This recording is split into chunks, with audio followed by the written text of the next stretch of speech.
কি আর বলবো দুঃখের কথা। আমি বেচারা রিমোট, আমাকে থাপড়িয়ে থাপড়িয়ে কাজ করানো হয়। আরে ভাই, তোদের ব্যাটারিতে সমস্যা, সেটা একটু চেক দে। তা তো দিবে না। যে কোনো মানুষ আমার গায়ের উপরে উঠে বসে, চাপ দিয়ে বসে থাকে, এখানে সেখানে ফেলে রাখে। এ তোমার দুঃখের কথা তো শুনলাম ভাই রিমোট, আমার দুঃখের কথা কাকে বলি। এদের ঘরকে আমি পরিষ্কার পরিচ্ছন্ন করে ময়লা সব বাসা থেকে বের করে দিই।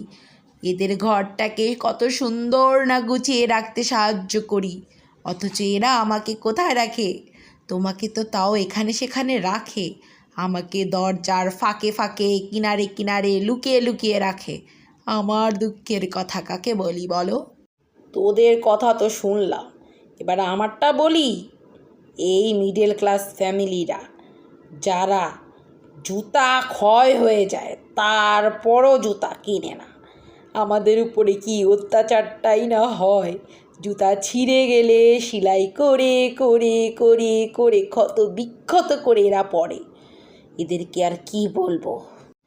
তোমাদের কথা তো শুনলাম, এবার আমারটা বলি। কি আর বলবো দুঃখের কথা। এই যে অকর্মা ঢেকি সন্তানগুলোর জন্য আমাকে বেশি ব্যবহার করা হয়, রুটির চাইতে ওদেরকে মারার জন্য বেশি ব্যবহার করা হয়। এদিকে ওদিকে ছুঁড়ে মারা হয়। আরে ভাই, ওদেরকে মারার জন্য একটা সুন্দর বেদ বানিয়ে নিলেই হয়।